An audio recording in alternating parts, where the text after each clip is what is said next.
Before we begin, I'd like to ask the founder of the Favorite Poem Project, Robert Pinsky, to come up and say a few words. Thank you.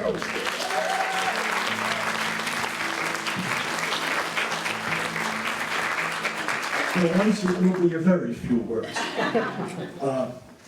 When my co-founder, Maggie Dietz, and I dreamed up this idea in 1999, we had two ideas in mind. One was poetry is not a remote or arcane or hyper-refined art. It was fundamental, like singing and dancing. Yep. And when we designed the project, if you go to the website at favoritepoem.org, you'll see that nearly all of the readers are not poets. We made an exception for the elder statesmen, Gwendolyn Brooks and Stanley Kunitz, and the then President of the United States, President Clinton, read Emerson's The Conquered Hymn, but mostly you have a construction worker, an MD, readers. So there's a precedent for the mayor to be here, and that was one of our principles, was that this is not for teachers or poets or critics, it was for readers. The other principle that we're very proud of is that there's no intellectual compromise, there's no aesthetic compromise. The aesthetic standards and the intellectual standards are as high as each reader chooses to make them. So it is for everybody, and in what I take to be the spirit of American democracy, it is for everybody, and that makes it more elite than almost anything else. And now we'll start.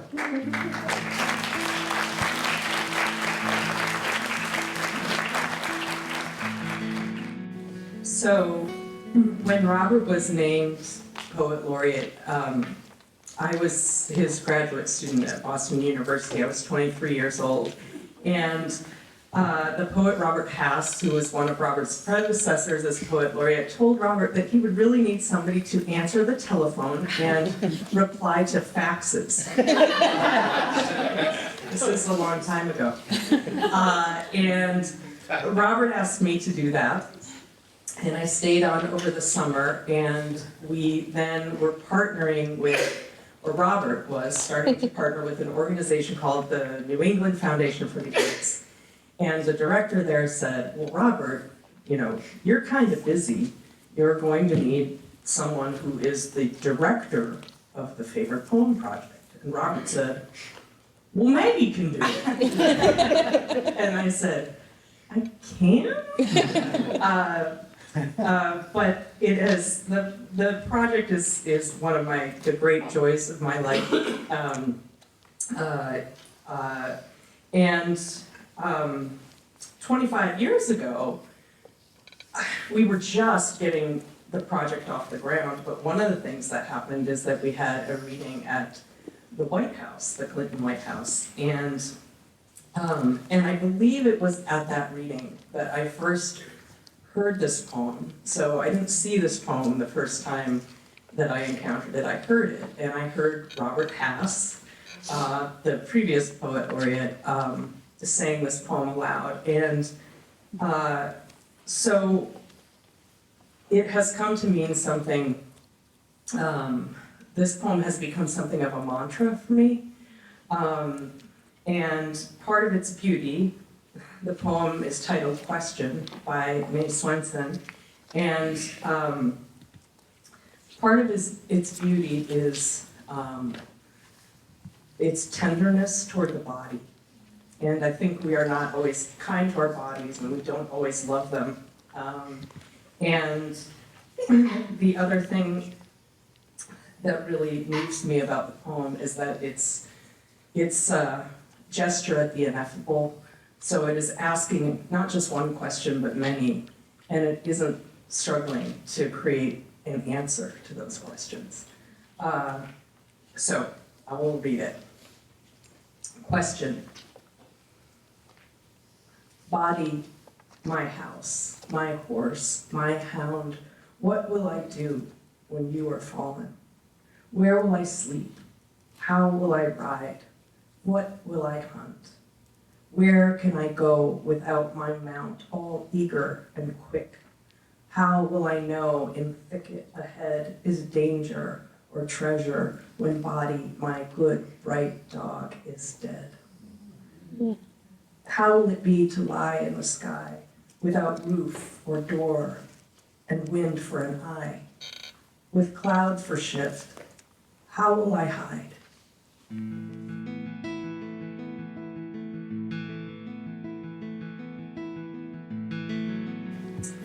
The Road Not Taken by Robert Frost. Two roads diverged in a yellow wood, and sorry I could not travel both, and be one traveler, long I stood, and looked down on one as far as I could, to where it bent in the undergrowth. Then took the other, just as fair, and having perhaps the better claim, because it was grassy and wanted wear. Though as for that, the passing there had warned them really about the same. In both that morning equally lay, in leaves no step had trodden black. Oh, I kept the first for another day, yet knowing how way leads on to way, I doubted if I should ever come back. I shall be telling this with a sigh, somewhere ages and ages hence. Two roads diverged in a wood, and I took the one less traveled by, and that has made all the difference.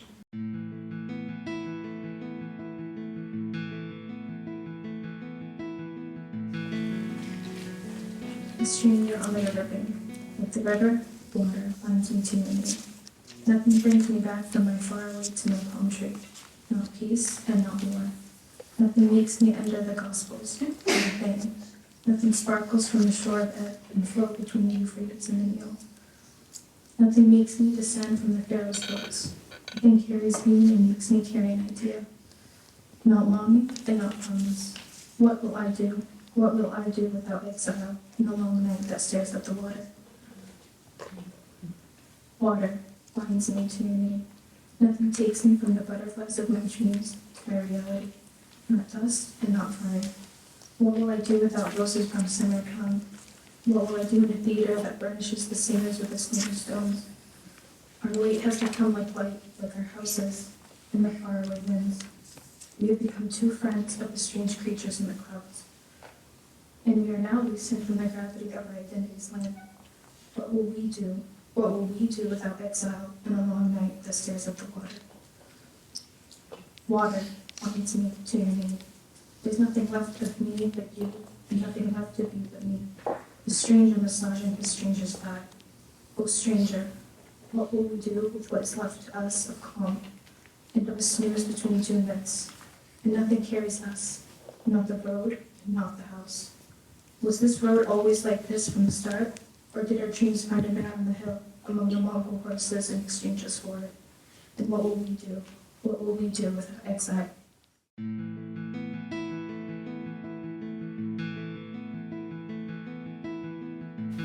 First of all, thank you. Thank you for making this conversation possible for over 20 years. I was an undergraduate student, a sophomore, when I first participated in it, and I have been teaching my own students using the website for years. Thank you for making it possible. I'll read the poem and chat a little bit about it, if that's okay. Prayer of a Man on Snow. Prayer of a man in snow. Today there is no blood stain on the snow. No one was shot. There is just snow and snow. Around you snow, in you snow, white and white. Oh, protect me, God, from snowy words. You have been waited and found wanting. God has numbered thy kingdom and finished it. The face of the village snow, the sky that has nowhere to fall and sinks in the snow. The little gates winding on the wind, so much to say and only saying snow. But the village face, snow, Harmonium prayer, snow, eget prayer, snow, sunset prayer, snow for east, west, north, south, snow, a man in snow, a dog in snow, a horse in snow. This precious little thing comes like a child up to do. One, two, no, no, no.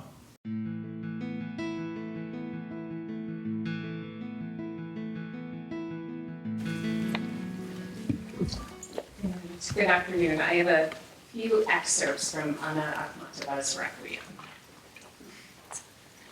Silent blows the river dawn, the yellow moon looks quietly on, swanking about with cap askew. It sees through the window the shadow of you. Bravely ill, all alone, the moon sees a woman lying at home. Her son is in jail, her husband is dead. Say a prayer for her instead. It isn't me, someone else is suffering. I couldn't, not like this. Everything that has happened, cover it with a black cloth, then let the torches be removed. Night. This is jumping up ahead to the verdict. The word landed with a stony thud onto my still beating breast. Never mind, I was prepared. I will manage with the rest. I have a lot of work to do today. I need to slaughter memory. Turn my living soul to stone, then teach myself to live again. But how this hot summer rustles, like a carnival outside my window. I have long had this premonition of a bright day in a deserted house.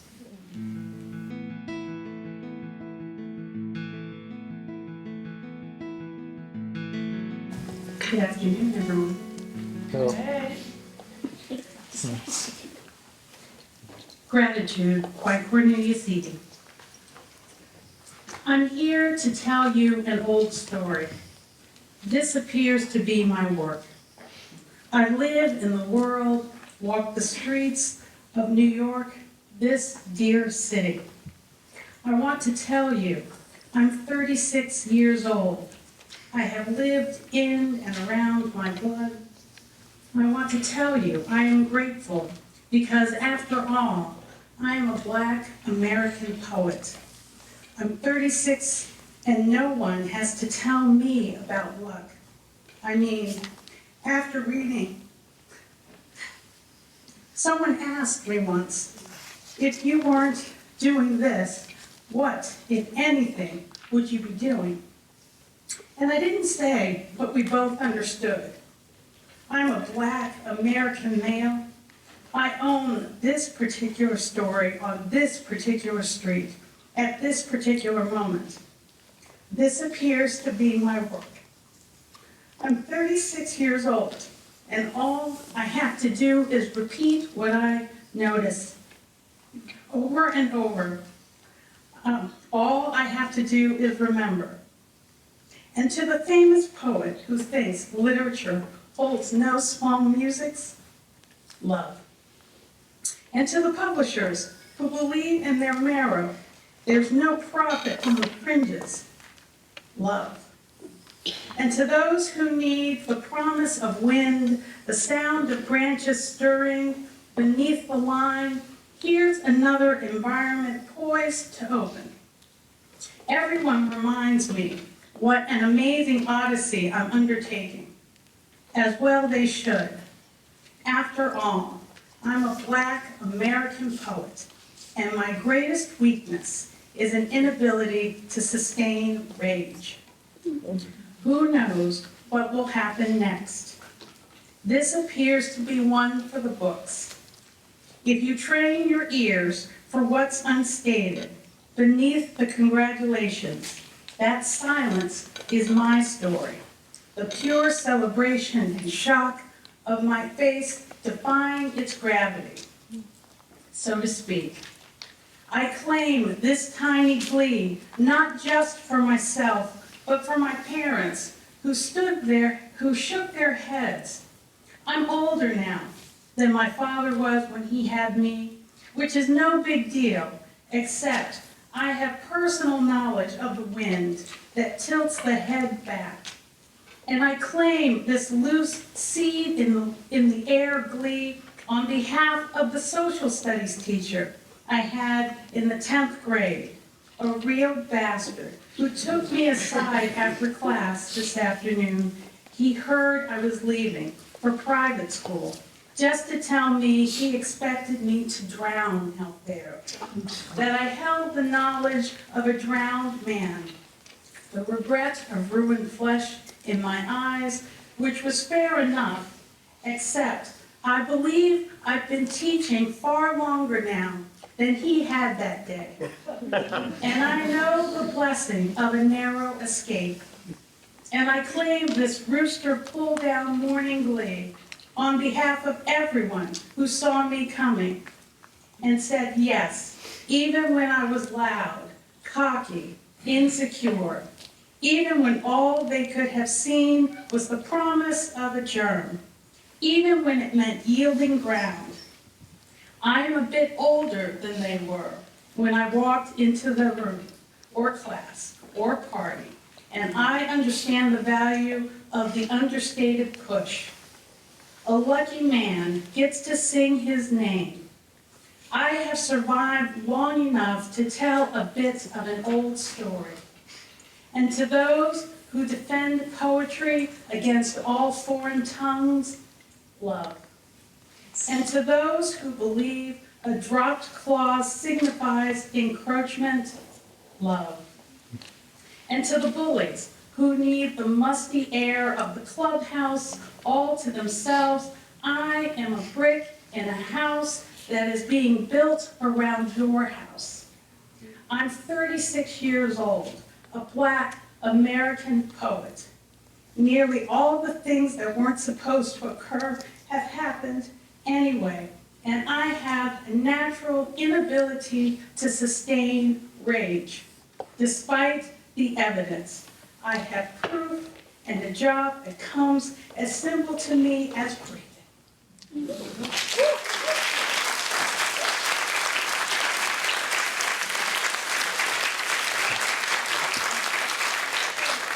Renee Seedy is co-founder of Cave Column, which is a group for African-American writers, and I was in the second class.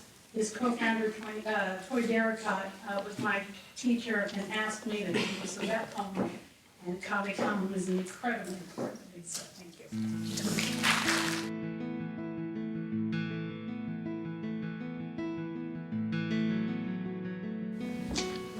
Thank you, January, for making me cry.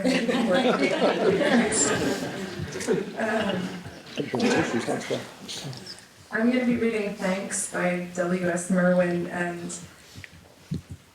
I think there's something about having recently entered the club of motherhood that makes you understand the desperation that goes with gratitude and the sort of irony of the impossibility of what you're thanking for and what can happen and what can't happen and what you're afraid of.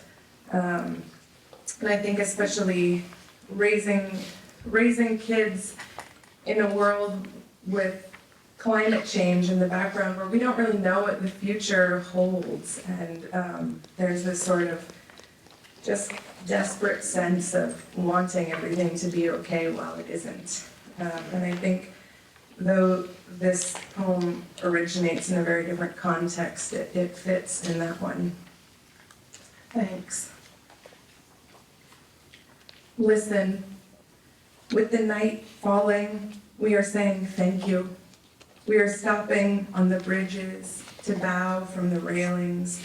We are running out of the glass rooms with our mouths full of food to look at the sky and say thank you. We are standing by the water, thanking it, standing by the windows, looking out in our directions, back from a series of hospitals, back from a mugging. After funerals, we are saying thank you. After the news of the dead, whether or not we knew them, we are saying thank you. Over telephones, we are saying thank you. in doorways and in the backs of cars and in elevators, remembering wars and the police at the door and the beatings on stairs. We are saying thank you in the banks. We are saying thank you in the faces of the officials and the rich and of all who will never change. We go on saying thank you, thank you. With the animals dying around us, taking our feelings, we are saying thank you. With the forests falling faster than the minutes of our lives, we are saying thank you. With the words going out like cells of a brain, with the cities growing over us, we are saying thank you, faster and faster. With nobody listening, we are saying thank you. Thank you, we are saying and waving, dark though it is.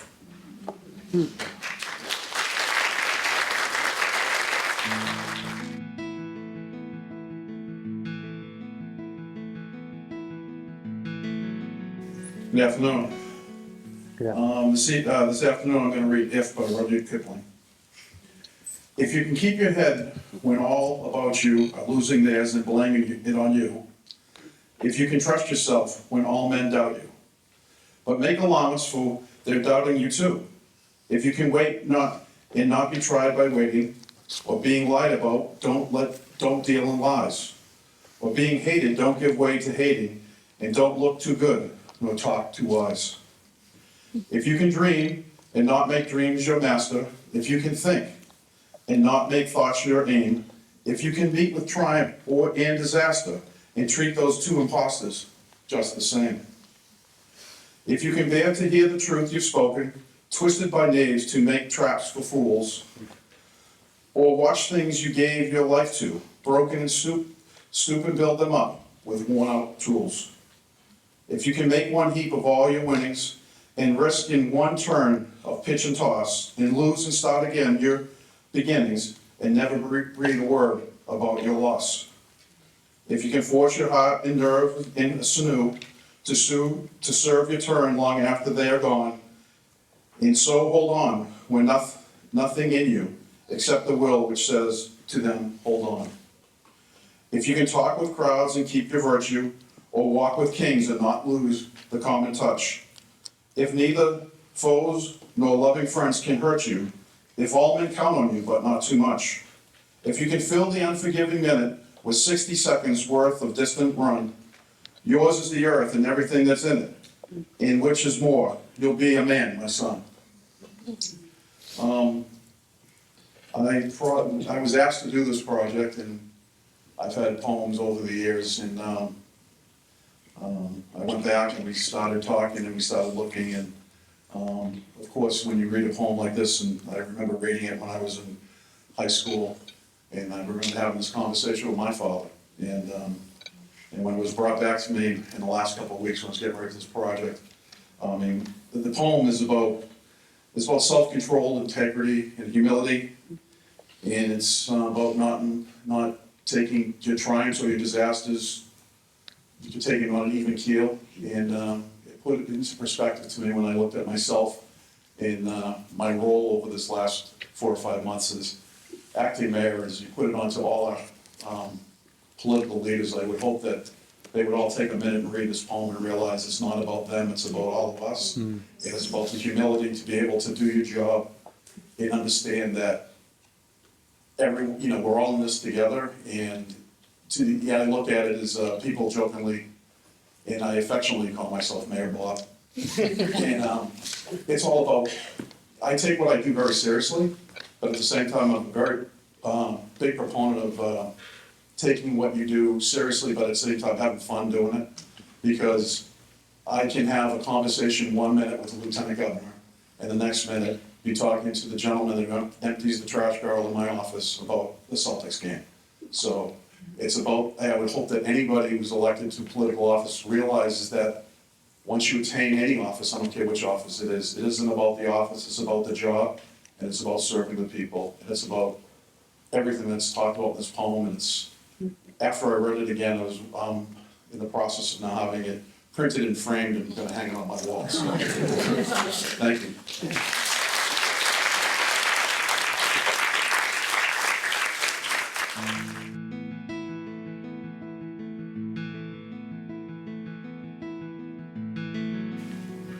I am hardly ever able to sort through my memories and come away whole or untroubled.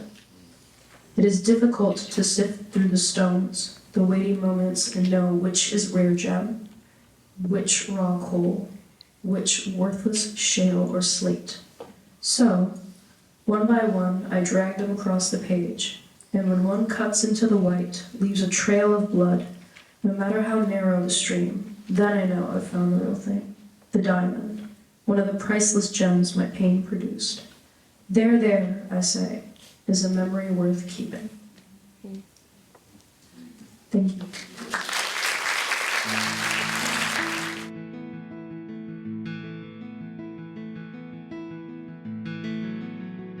What an extraordinary thing together with all of you today. It's really moving and wonderful, and all of you too. So thank you for being here. I'm going to read a rather short poem that's had a rather outsized effect on my life. This is called Belanger by Kay Ryan. If it please God, let less happen. Even out Earth's rondure, flatten Eiger, blanden the Grand Canyon. Make valleys slightly higher, widen fissures to arable land, remand your terrible glaciers, and silence their calving, halving or doubling all geographical features toward the mean. Unlean against our hearts. Withdraw your grandeur from these parts.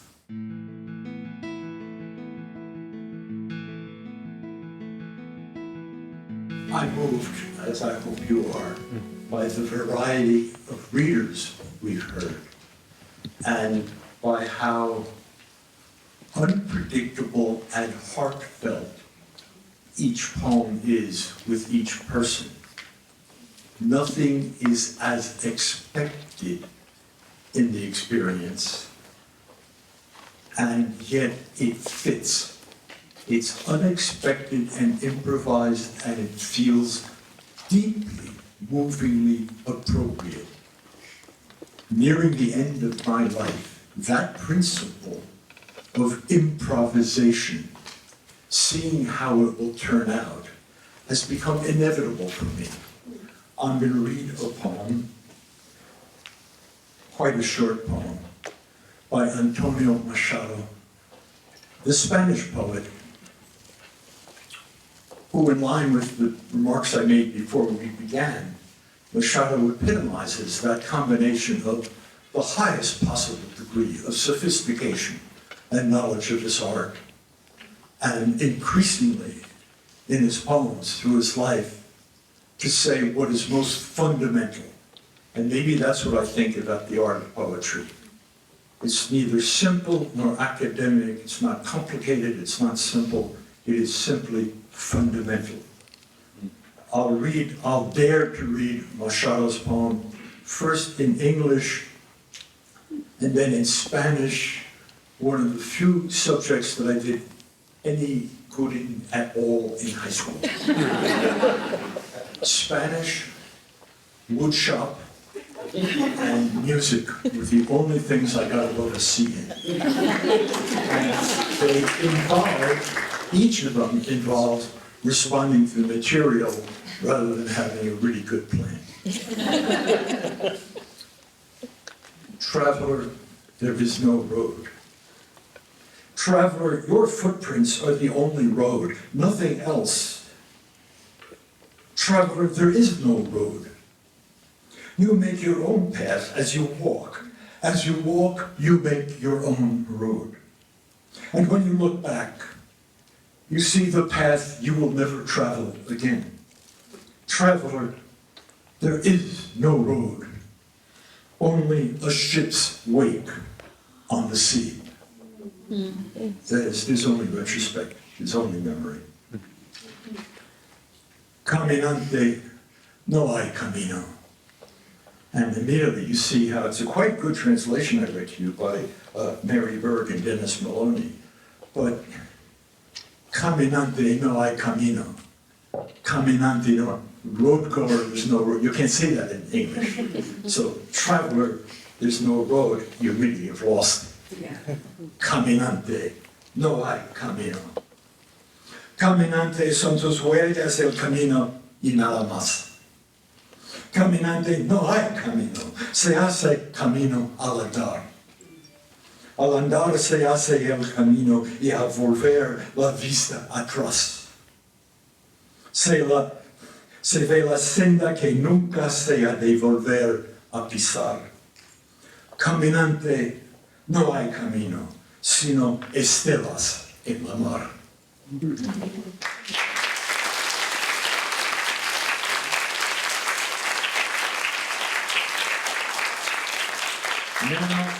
Now I'm going to ask all of the readers to please stand up while we clap our hands off for them.